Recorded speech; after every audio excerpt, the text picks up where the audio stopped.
Hello dear students, welcome to the class of Health and Physical Education, Unit 5, Yoga. And today's topic which we are going to learn, that is Yoga for concentration and related asanas. I have given part 1 because I have just now taken only 3 of the asanas related to concentration. Rest of other in the next video. So let's start. So yoga for concentration. So meditation, we have already learned related to the meditation. What does the meditation means? What are the benefits of meditation? So meditation has also been studied extensively for a focus enhancing and brain boosting benefit. So what is the main purpose of meditation? Is to focus enhancing and brain boosting. It helps us in boosting our brain and it helps us in improving our concentration. Mindful meditation, which involves focusing on one point like the breath, is associated with better focus as well as reduces the stress and anxiety. So when we are performing the mindful meditation, at that time we used to focus only on at one point like breath. We only used to focus on our breath. To practice this, simply sit or lie down in a comfortable position like half lotus or shavasana. Either you lie down in a half lotus or it is in a savasana position, and breathe naturally without trying to manipulate or control your breath. You need not to hold your breath anywhere. You need not to retain the breath, or you need to breathe in naturally as you used to breathe naturally without trying to manipulate or control your breath. Just relax. Notice the flow of your breath as it enters and exits through your nostril. Notice its temperature, speed, strength, how your nostril expands and contracts when you breathe, and any other sensation that arises. So just you need to relax, just you need to sit or you need to lie down in a comfortable position. Then you need to just notice from the nostril that flow of the breath enters and exits through your nostrils, and just need to notice your temperature, speed, strength, and how your nostril used to expand and it used to contract. When you inhale, it used to expand, when you exhale, it used to contract. So when your mind wanders, simply being it back to your breath. When you find out that there are many of the thoughts are coming to your mind, at that time just you need to come back and you need to focus towards your breath. As your mind gets diverted, again you come back to your breath and just watch your breath, how it used to how it enters and how it exists. That's it. Practice for at least 5 minutes. So whenever you are feeling frazzled and scattered brain during your busy day, treat yourself by taking a break and practicing one or all of these to clear your head and refocus. So that means that whenever you may find out there is a distraction again, or you are having any of the problems, then you sit, make yourself comfortable, be away for 5 minutes, at least for 5 minutes, and you need to just focus and you can re-energize yourself. So asanas, pranayam and dhyan are mandatory to increase the concentration. So what is the main purpose of asana, pranayam and dhyan? It is mandatory to increase the concentration. It helps us in increasing the concentration power. Now we are having the different asanas related to the concentration, which helps us in improving the concentration. In that, the first asana is known as an sukhasana. So what does the sukhasana means? The sukhasana terms is gotten from a Sanskrit word sukham, which signifies delight or bliss, and asana signifies the posture.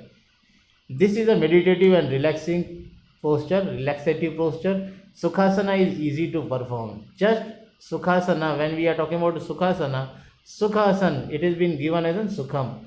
It has been derived from a Sanskrit word. You just need to sit on the ground, you need to sit on the floor where you are having a back straight, and you can see that this is only a posture. That is the posture you can see in both the picture. In the first one, in the picture, you can see that how they are having the crossed leg. So their legs are placed one above another. As we used to sit at our home, generally we used to sit, that is the position of the Sukhasana. So what is the procedure? So whatever you are doing, you need to write down. That becomes a procedure. So sit down normally on the floor. if you are not used sitting on the floor, you are or you are uncomfortable, then keep one of the thick folded blanket on the floor on the firm flat and base for the sitting. You can see in the second picture, the person, he has used the pillow or he has used the mat to sit so that he can sit comfortably because of his uncomfortableness in sitting. So you can apply. Now cross your legs and broaden your knees in order that you can slip your both foot under the opposite knee. After that, you have to bend your knees along with your legs. Then keep your feet loose in order that the external edge lays on the floor and the inner curves are being settled beneath the inwards leg. Then afterwards, your the thighs and crossed legs out to be frame a little triangle. Keep some space between your feet and pelvis. So this is what they have given the explanation, but what you are doing, you need to write down. For example, if you are sitting for this Sukhasana, then you are having both the legs straight, that is, you are sitting in a Dandasana position. Then fold your left leg, then fold your right leg, sit in a comfortable position, place both the hands on your knees. So these are the procedure. You can write by your own also. Then keep your hand, you can see the second last point, that keep your hands on your knees and the palm facing downwards and expand your tailbone against the floor. You can keep your hands in a Gyan Mudra. Gyan Mudra means your ring finger, your this first finger and your thumb. You need to touch these both, that becomes a Gyan Mudra. So this is the procedure. So whenever it is been asked to write down the procedure for any of the asana, that means that if you know the particular asana, then you can write by your own. Whatever you are doing, you need to write down, you need to mention it accordingly. Then this is a procedure. Now what are the benefits and what are the precautions or contraindications? It is known as precautions or contraindication. So benefits means, what are the benefits of Sukhasana? So it enhances your condition of the peacefulness and serenity.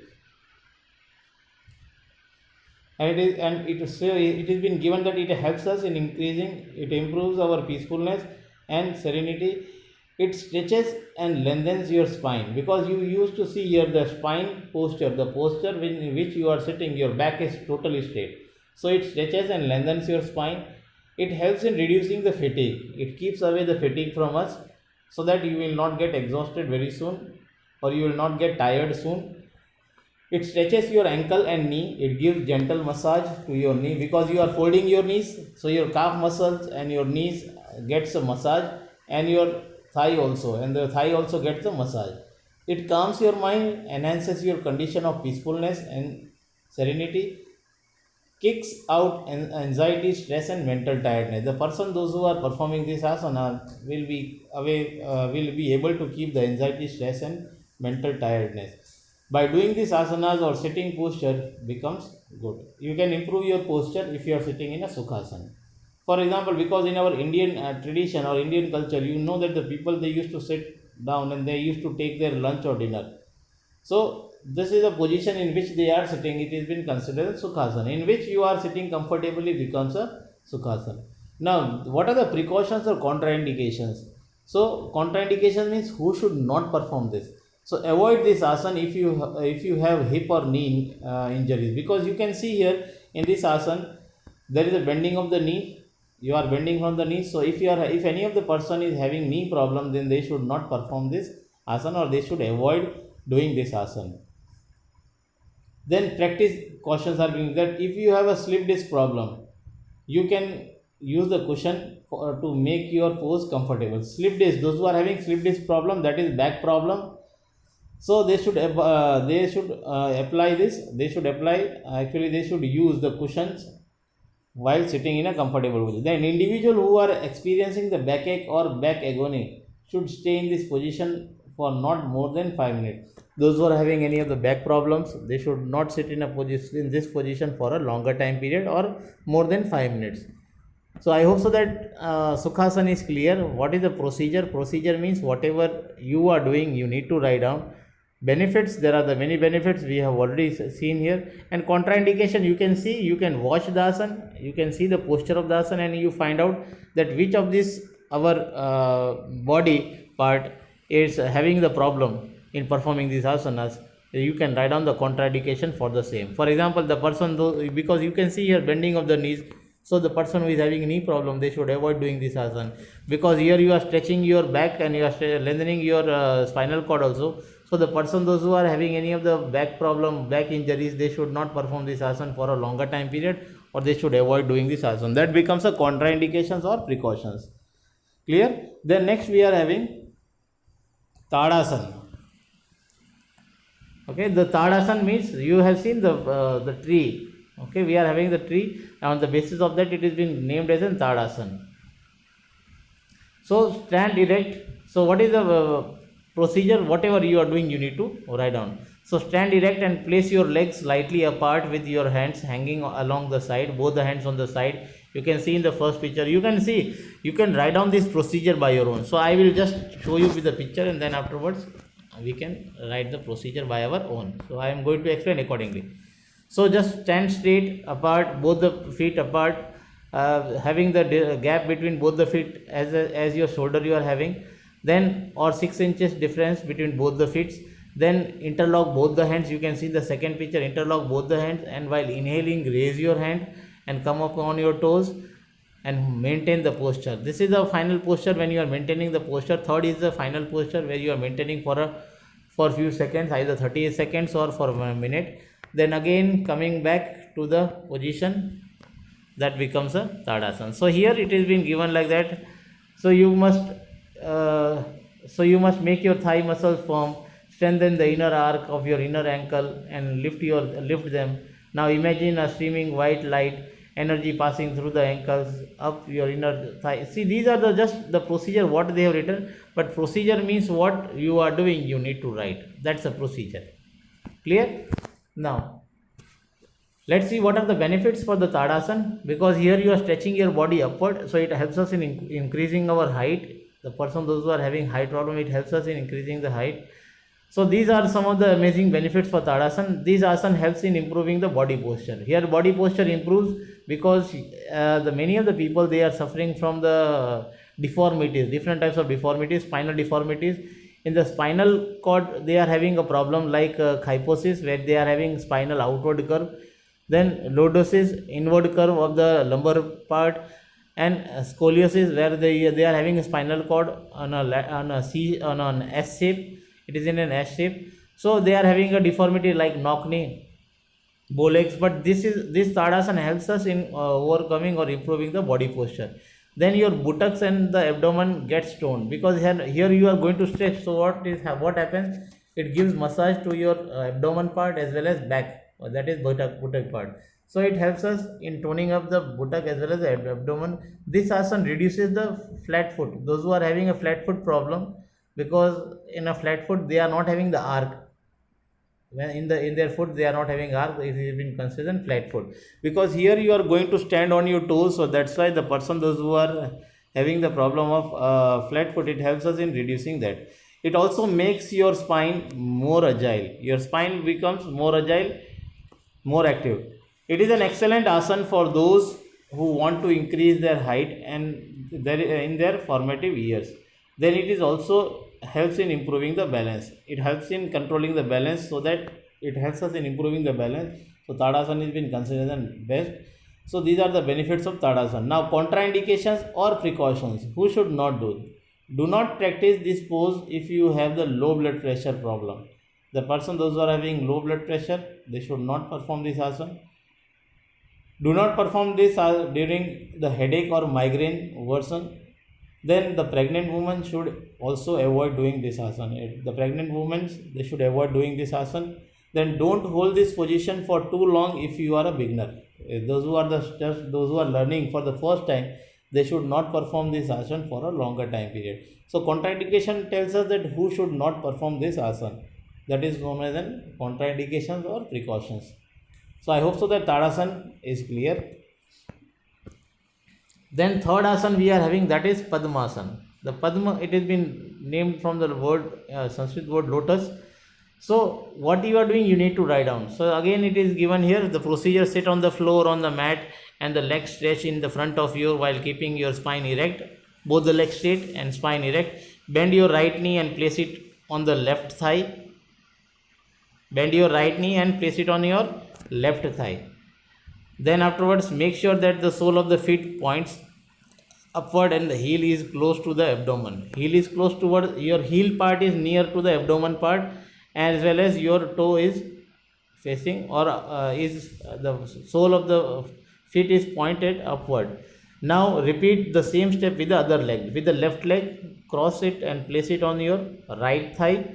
Now repeat the same, okay? Then with both the legs crossed and feet placed on the opposite thigh, place your hand on the knee in a mudra position. You can have any of the mudra. Either you can sit in a Gyan mudra, or you can sit in a Vayu mudra, Akash mudra, Prithvi mudra, or Jal mudra. You can have any of those mudra and you can sit in this Padmasana position. So keep the hands straight and spine erect. Hold and continue with a gentle long breath in and out. So very long breath in and out. You need to continue. So this is a Padmasana position where you can sit. The person are sitting with a crossed leg. One leg is being crossed with on the other. There is a difference between Padmasana and Sukhasana. I will show you. In another picture it has been given. I will show you. So here it has been given that sit upright with your spine straight. Practice deep breathing. Relax as per your shoulder. Then sit cross leg on the floor and place your hands on your knees. So these are the becomes a procedure. Then what are the benefits of Padmasana? See, okay, I was talking about this cross leg. You can see the picture, both the pictures. The first posture, the person is sitting in the cross leg. There is a difference between Sukhasana as well as Padmasana. Sukhasana, when you are sitting normally, generally as a person are sitting in a comfortable position without having any of the problem. Whereas in this, you can see the cross leg. Right leg, the feet of the right leg is been placed on the left thigh and left feet is been placed on the right thigh and it is been crossed. Whereas the ankle is been towards the abdomen part. Clear? Now, what are the benefits of this Padmasana? So Padmasana is one of the best asana which helps us in improving the concentration. So it increases the concentration of mind, reduces the problem related to the urinary system. Urinary system, those who are having a problem related to the urinary system, it also helps us in reducing the problem. Improves your digestion, because here when you are, see, what is the main thing I am just going to tell you. Because when you used to cross your leg here, at that time you can you are not doing anything, but you are just binding or you are just having a break on your blood circulation. So there will be blood circulation will be totally on the upper part of the body. You can see there will be an upper part of the body, there will be a blood circulation in the abdomen part, and it helps us in the digestion. Because you may imagine that after sitting for 5 to 10 minutes, you will be having in the legs, you will not feel anything in your legs. Then afterwards, because due to that, because the blood circulation is not there in the lower limbs, that's why. Yeah, so that's why it helps us in improving the digestion. It controls the blood pressure level, reduces the muscular tension and control the blood pressure level, relaxes the mind, helps the pregnant lady during the childbirth, reduces the menstrual discomfort, helps in the treatment of many of the diseases. So these are the benefits of the Padmasana. So those who are performing the Padmasana, it is good for them because it helps us in reducing or controlling the blood pressure level, improves the digestion of the person, urinary system. Those who are having urine problem, that also helps us in overcoming that. Then mostly the females, those who are the pregnant ladies, they should not miss. It is also helpful for the pregnant ladies. It is also helpful for the treatment of the many of the disease. Then what are the contraindications of precautions? So here again the same thing, the person is, you can see that which portion of the body is having the problem. So you can see in the knees are being bent. So the person, those who are having knee injuries, they should not perform this asana. Those who are having knee or ankle injuries, they should not perform. Avoid this asana while having a back pain. The same as Sukhasana was having, the same contraindications or precautions are being taken here. Then perform this pose only when the supervision of only with the supervision of an expert. So whenever we are performing any of the asanas, these all asanas are should be performed under the supervision of the expertise. Clear? So I hope so that these three asanas which helps us in improving the concentration level. So we have learned today related to the Sukhasana, we have learned Tadasana, we have learned related to the Padmasana, and the benefits. Mostly we have also learned the benefits and the contraindications we have learned. Contraindications means who should not perform this asana. So whatever the body parts which has been get affected during performing this asana, you can write down as an contraindications. Clear? So I hope so that for today, this in the first part, I have just taken these three asanas. Then another asanas will be taken in the next part. So for today, only this much from my side. Thank you.